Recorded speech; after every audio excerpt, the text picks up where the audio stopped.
Hello everyone, स्वागत है आप सभी का आपकी इस छोटे से यूट्यूब चैनल दैनिक क्लासेस पर। फ्रेंड्स, आज के इस वीडियो में हम बात करेंगे कि what is the pre processor directive और उसका वर्क्स देखेंगे and how many type of pre processor. ठीक है, तो ये सी और सी प्लस प्लस के लिए है, जो कि एकदम बेसिक पॉइंट है। ठीक है, जो कि बहुत ही लोगों को पता नहीं होता कि आपका प्री प्रोसेसर होता क्या है। जब कोई भी आप प्रोग्राम लिखते हो तो हमेशा जो है आपका प्रोग्राम जो स्टार्ट होता है हमेशा प्री प्रोसेसर से स्टार्ट होता है। ठीक है, तो एकदम मैं बेसिक से पॉइंट टू पॉइंट और टॉपिक वाइज में वीडियो बना रहा हूँ, जिसमें हमारा जो पहला जो वीडियो बना था हैशटैग इंक्लूड स्टूडियो.h क्या है। ठीक है, उसमें मैंने पूरा एक्सप्लेनेशन के साथ बताया था कि हैशटैग इंक्लूड स्टूडियो.h होता क्या है और किसका काम क्या होता है। ठीक है, तो इस वीडियो में मैं बताने वाला हूँ कि प्री प्रोसेसर डायरेक्टिव होते क्या हैं, उनका काम क्या होता है और how many type of pre processor. ठीक है, यानी प्री प्रोसेसर कितने टाइप के होते हैं। ठीक है, सारी डिटेल्स हम बात करेंगे, बहुत ही आसान है। ठीक है, तो आइए मैं शुरू करता हूँ। सबसे पहले देखेंगे यहाँ पे प्री प्रोसेसर होता क्या है। तो सबसे पहले मैं यहाँ पे मैंने लिख दिया है कि preprocessor is a program which perform before the compilation. ठीक है, मतलब प्री प्रोसेसर एक प्रोग्राम होता है जो perform before the compilation, compilation के पहले होता है। ठीक है, जब कोई प्रोग्राम लिखते हो तो कंपाइल होता है, कंपाइल होने के बाद रन होता है। ठीक है, तो कंपाइलेशन से पहले ये जो है ये प्रोग्राम आपका परफॉर्म होता है। ठीक है, तो सबसे पहले जैसे आप प्रोग्राम लिखते हैं हैशटैग इंक्लूड लिख करके, ठीक है, तो वैसे जो होता है उसमें जो आप रन कराते हैं तो उस सबसे पहले आपका प्री प्रोसेसर रन करेगा, उसके बाद में, यानी कि कंपाइलेशन से पहले ये परफॉर्म होता है। ठीक है, तो ये अगर कोई पूछता है कि प्री प्रोसेसर होता क्या है, तो आप ऐसे बता सकते हैं कि preprocessor is a program which perform before the compilation. ठीक है, अब दूसरा पॉइंट यहाँ पे आता है कि जो हैशटैग होता है आपका, ठीक है, हैशटैग, तो हैशटैग को कहते हैं क्या, तो hashtag is the called, hashtag is called pre processor. ठीक है, सिंपल भाषा में अगर मैं बात करूँ कि कोई पूछता है कि हैशटैग होता क्या है, तो हैशटैग जो है ये प्री प्रोसेसर होता है। ठीक है, अब दूसरा जो पॉइंट आपका आता है कि द वर्ड आफ्टर हैशटैग, ठीक है, the word after hashtag is called pre processor command. ठीक है, यानी कि आपका हैशटैग के बाद जो भी आपका वर्ड आता है, यहाँ पे मैंने लिख दिया है कि the word after hashtag is called pre processor command. ठीक है, तो ये आपको पॉइंट समझ में आ गया होगा। पहला पॉइंट, अगर कोई पूछता है कि हैशटैग क्या होता है, तो हैशटैग जो आपका प्री प्रोसेसर होता है। ठीक है, नेक्स्ट आपका जो पॉइंट है, the word after hashtag is called pre processor command. ठीक है, आई होप आपको समझ में आ रहा होगा। एग्जाम्पल के तौर पर मैंने लिख दिया यहाँ पे hashtag include, hashtag define, hashtag ifdef, hashtag line. ठीक है, ऐसे बहुत सारे प्री प्रोसेसर डायरेक्टिव होते हैं, बट यहाँ पे मैंने एग्जाम्पल के लिए आपको लिख दिया है। ठीक है, जिससे आपको समझ में आ जाए। तो ऐसा अगर कोई पूछता है कि प्री प्रोसेसर क्या होता है, तो preprocessor is a program which perform before the compilation. ठीक है, कंपाइलेशन से पहले ये परफॉर्म होता है, यानी कि पहले इसको भी परफॉर्म किया जाता है। फिर है next point, hashtag is called pre processor, यानी कि प्री प्रोसेसर को क्या कहते हैं, कमांड, मतलब प्री प्रोसेसर कहते हैं। जो हैशटैग होता है उसको प्री प्रोसेसर कहते हैं। नेक्स्ट पॉइंट आपका आता है द वर्ड आफ्टर हैशटैग, यानी कि वह शब्द जो हैशटैग के बाद आता है उसको हम कहते हैं प्री प्रोसेसर कमांड। ठीक है, यानी दोनों साथ में लेकर के हैशटैग इंक्लूड, जैसे ये पूरा लिखा है आपका हैशटैग इंक्लूड, तो इसको कहते हैं प्री प्रोसेसर कमांड। ठीक है, प्री प्रोसेसर कमांड याद रखिएगा। और अगर डायरेक्ट कोई पूछता है कि इसमें हैशटैग क्या है, तो हैशटैग जो है ये आपका प्री प्रोसेसर है। ठीक है, क्या है, प्री प्रोसेसर है, और इसका मैं वर्क आपको बताने वाला हूँ इसके बाद। लेकिन पहले आपको समझना होगा कि प्री प्रोसेसर डायरेक्टिव होता क्या है। तो आपका ये जो है हैशटैग ये प्री प्रोसेसर है, और ये जो आप दोनों मिला देंगे तो आप एक साथ में लिखेंगे तो प्री प्रोसेसर कमांड है। ठीक है, तो ऐसे ये सारे जितने भी लिखे हुए हैं ये आपका मतलब ये आपके प्री प्रोसेसर है। ठीक है, कमांड है।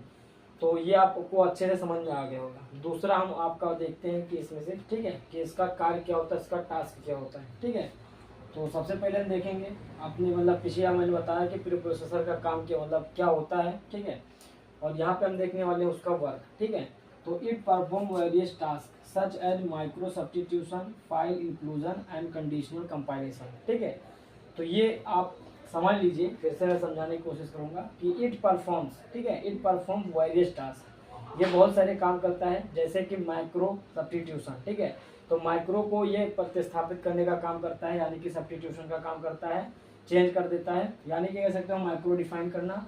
और फाइल इंक्लूजन, यानी कि फाइल को इंक्लूड करना। और ये होता है आपका कंडीशनल कंपाइलेशन। ठीक है, जो भी आपका होता है ये कंडीशन के तौर पर उसमें रन करवाता है, कंपाइल करवाता है। ठीक है, तो ये 3 काम करता है। जो प्री प्रोसेसर होता है ये 3 टाइप के कार्य को या टास्क को कंप्लीट करता है। पहला क्या होता है, माइक्रो सब्स्टिट्यूशन, दूसरा होता है file inclusion and A conditional compilation. ठीक है, ये 3 का वर्क होता है, टास्क होता है जो कि प्री प्रोसेसर करता है। ठीक है, तो ये है माइक्रो सब्स्टिट्यूशन। क्या होता है, इसमें कौन कौन से क्या क्या होते हैं। तो जो माइक्रो का सब्स्टिट्यूशन होता है, माइक्रो सब्स्टिट्यूशन के लिए मैं बता दूं, ये जो है आपका प्री प्रोसेसर अलाउ करता है कि define micro using the hashtag define. ठीक है, यानी कि जो आपका प्री प्रोसेसर होता है जब माइक्रो सब्स्टिट्यूशन डिफाइन करेंगे तो इसके साथ हमेशा आपका यूज होगा हैशटैग डिफाइन। ठीक है, ये जो है ये प्री प्रोसेसर कमांड जो है आपका यूज होगा। ठीक है, प्री प्रोसेसर कमांड, ये जो है आपका प्री प्रोसेसर कमांड आपका यूज होगा। और ये जो है फाइल इंक्लूजन के लिए जो है, फाइल इंक्लूजन के लिए आपका हैशटैग डिफाइन मतलब हैशटैग इंक्लूड जो है आपका, ये प्री प्रोसेसर कमांड आपका यूज होता है। और ये कंडीशनल कंपाइलेशन के लिए हैशटैग इफ डेफ करके ऐसे होता है। ठीक है, हैशटैग इफ होता है, हैशटैग इफ डेफ होता है। तो ये जो होते हैं, तो ये सारे जितने भी होते हैं ये सब आपके ये प्री प्रोसेसर कमांड के थ्रू आपके ये जो है काम करते हैं। यानी कि अगर मैं बात करूं तो ये इफ डेफ जो होता है कंडीशनल कंपाइलेशन के लिए काम करता है। हैशटैग इंक्लूड जो है ये आपका फाइल इंक्लूजन को बताता है कि इसके साथ फाइल इंक्लूड करना है। ठीक है, हालांकि मैंने पिछली वीडियो बताया था कि फाइल इंक्लूड यानी कि हेडर फाइल जो होता है वहाँ ये बात कर रहा है। ठीक है, इंक्लूड के साथ हमेशा हेडर फाइल होती है, मैंने पहले ही बताया था।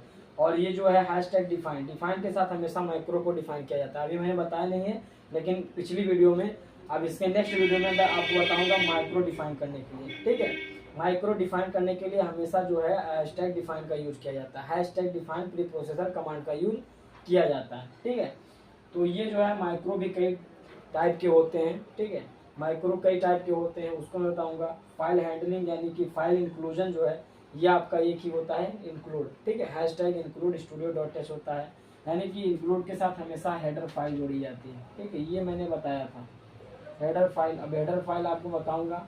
ठीक है, हालांकि अभी मैं थ्योरी टाइप का चला रहा हूँ, प्रोग्राम वगैरह कुछ कह नहीं।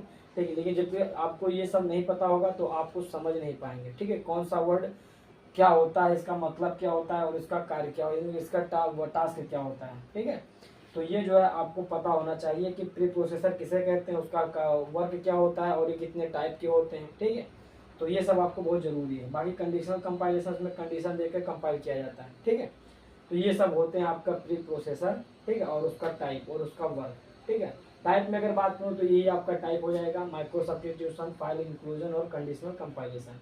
आई होप ये आपका सारा डाउट क्लियर हो गया होगा। ठीक है, कि प्री प्रोसेसर क्या होता है, उसका वर्क क्या होता है और कितने टाइप के होते हैं। ठीक है, और ये मैं आप नेक्स्ट वीडियो में बात करूंगा कि माइक्रो सब्स्टिट्यूशन में कौन कौन से, इसके भी कई सारे पार्ट होते हैं माइक्रो सब्स्टिट्यूशन के। ठीक है, ऐसे करके मैं नेक्स्ट वीडियो में बताऊंगा कि माइक्रो सब्स्टिट्यूशन क्या होता है और माइक्रो सब्स्टिट्यूशन कितने टाइप के होते हैं। ठीक है, और उसके साथ में 1-2 प्रोग्राम भी देखूंगा। ठीक है, जो कि आप रन करा के देखिएगा, उसके बाद में कमेंट बॉक्स में बताइएगा। ठीक है, मैं अपने लैपटॉप भी करके दिखा दूंगा। ठीक है, हालांकि मैं आपको बताऊंगा माइक्रो होता क्या है, माइक्रो सब्स्टिट्यूशन क्या होता है, इसका मतलब क्या है और माइक्रो सब्स्टिट्यूशन कितने टाइप के होते हैं। ठीक है, और उनका अलग अलग एग्जाम्पल देखेंगे बहुत अच्छे से एकदम एक्सप्लेनेशन के साथ। ठीक है, तो मिलते हैं नेक्स्ट वीडियो के साथ, तब तक के लिए अपना ये डाउट क्लियर कर लीजिएगा। ठीक है, हालांकि मेरा तो क्लियर हो गया है बट आप लोग क्लियर कीजिएगा। ठीक है, तो जो लोग नए हैं चैनल को अगर पसंद आता है तो चैनल को सब्सक्राइब कर लीजिएगा। ठीक है, इस पर केवल आपका फर्स्ट ईयर यानी कि जो बेसिक होता है सी लैंग्वेज और C++ का सारा डाउट इस पर क्लियर किया जाएगा। ठीक है, तो पसंद आता है वीडियो को लाइक कीजिएगा। ठीक है, क्योंकि बहुत सारे डाउट है जो भी क्लियर नहीं हो रहे हैं, कहीं भी नहीं मिल रहा। मैंने बहुत ही सारा ढूंढा, सर्च किया, बट मैं ये कोशिश करता हूँ कि मैं इसको करूँ। ठीक है, याद रखिएगा, बहुत ही इंपॉर्टेंट है और ये भी डाउट वाला है। तो मिलते हैं नेक्स्ट वीडियो के साथ, तब तक के लिए ओके बाय।